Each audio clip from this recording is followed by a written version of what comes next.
그때 문득 어쩌면 내가 개복치일 수도 있겠다. 너는 그저 그 자리에 여기에 그대로 있어도 아름다워. 네가 여기에 도달하지 못했다고 해서 실패한 게 아니야.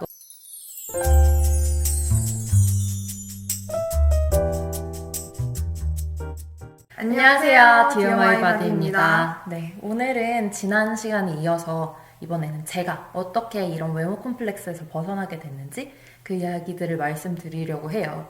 저는 결론부터 말하자면 제 자존감을 회복하고 저의 다른 면들, 장점들을 발견하게 되면서 자연스럽게 벗어나게 됐는데요.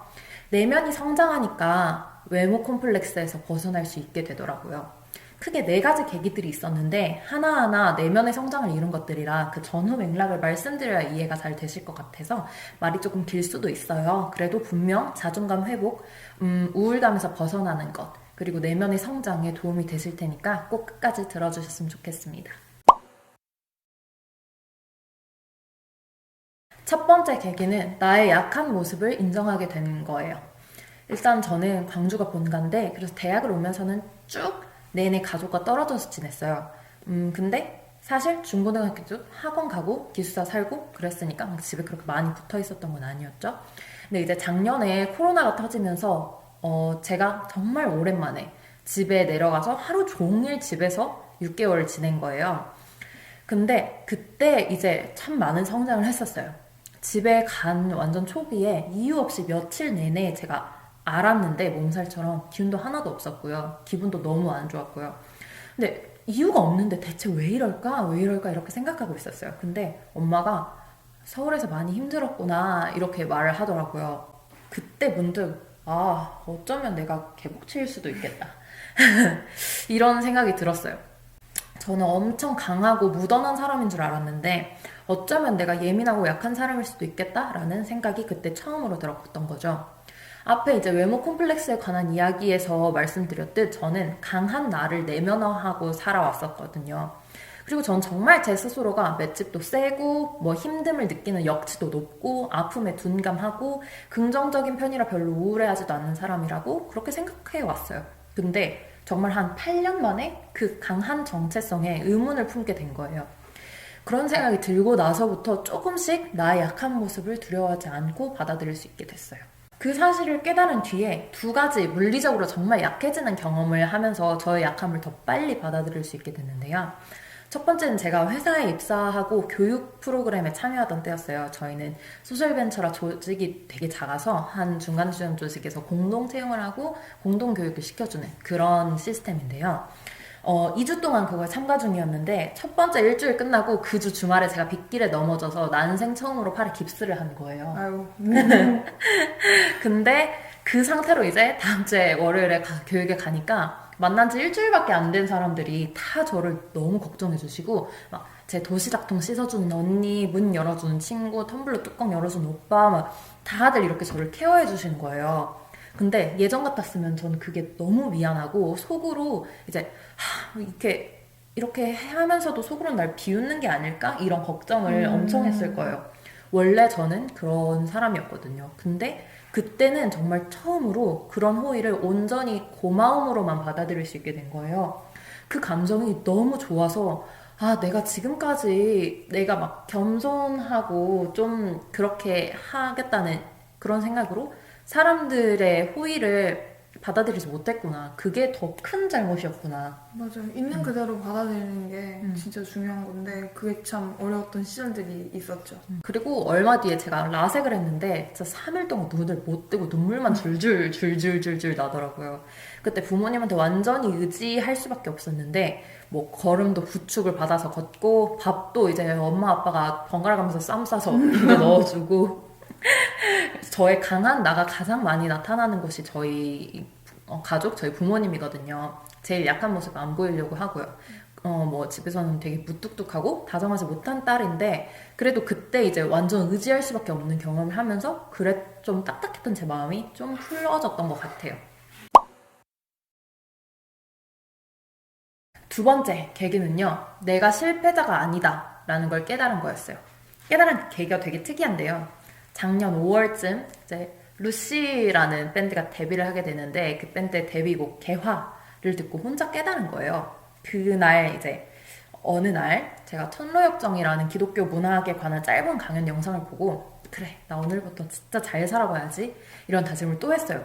무슨 다짐인지 기억이 안 나는데 아무튼 항상 하던 그런 류의 다짐들을 또 했는데 다짐을 하자마자 엄마랑 싸웠어요. 그래서 또 너무 현타가 우울한 거예요. 아니 나 분명히 다짐을 했잖아. 방금 다짐을 했잖아. 근데 왜 또 이래? 이러면서 이제 나는 안 되나 보다. 또 실패하나 보다. 이러고 너무 우울해서 그때 이제 제가 정말 제일 좋아했던 개화의 뮤직비디오를 이렇게 틀고 하염없이 이렇게 보고 있었어요. 근데 이제 그 아까 전에 들은 천로역정이랑 그게 연결이 돼서 그런 건지 저도 이유는 모르겠지만 갑자기 그 개화를 보면서 애니메이션 하나가 머리를 스쳐 지나가는 거예요. 그래서 제가 이걸 나중에 꼭 진짜 애니메이션 영상으로 만들어보고 싶다라는 생각이 있는데 실제로 동화로 쓰기는 했어요. 그래서 나중에 이제 기회가 되면은 이 동화도 꼭 한번 소개해 드릴게요.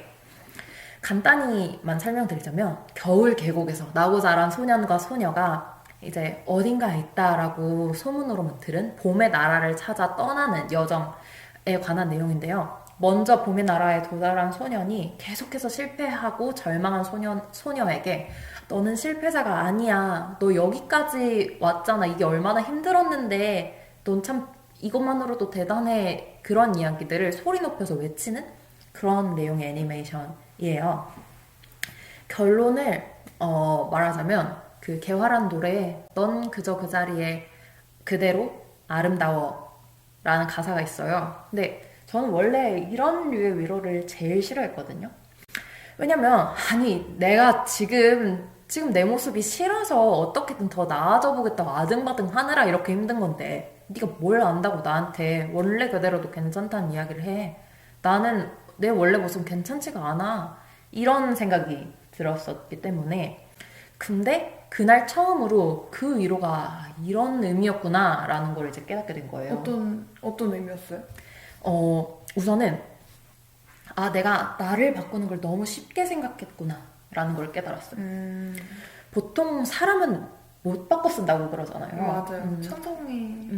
근데 저는 스스로를 바꾸는 걸 너무 쉽게 생각했던 거예요. 그래서 원하는 모습에 도달하는데 당연히 시간이 걸리고 어려움을 겪는 건데 그걸 인정하지 못하고 나는 왜 이걸 못 해내지? 나는 한심해. 나는 실패했어. 이렇게 생각했던 거죠.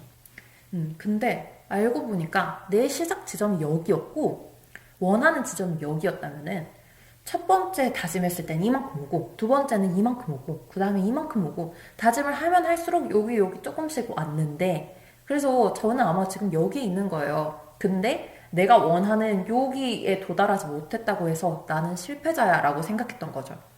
근데 그게 아니라 너는 그저 그 자리에 여기에 그대로 있어도 아름다워. 네가 여기에 도달하지 못했다고 해서 실패한 게 아니야. 너는 여기까지 온 것만으로도 너무 대단해. 그리고 그렇게 아름다운 너는 분명히 해낼 수 있을 거야. 이런 이야기였구나. 맞아요. 이게 딱 했다 안 했다 OX 이런 이분법적인 느낌이 아니라 그 노력, 그 과정 자체가 전부 다 아름답다 이런 뜻의 위로인 것 같아요. 그래서 그 후로 난 실패자야 이런 생각에서 벗어날 수 있게 됐어요. 그래 이 세상 사람들의 몸은 이렇게나 다양한데 꼭 나라고 예쁜 몸의 기준에 맞춰줘야만 할까? 직관적 식사 워크북에 다이어트 이력을 써보는 칸이 있었는데요. 거기에 다 써보고 나니까 제가 정말 어마어마하게 긴 시간과 어마어마한 돈을 썼다는 거를 알았어요. 1,000번 썼거든요. 5년 동안 1,000만 원을 썼어요.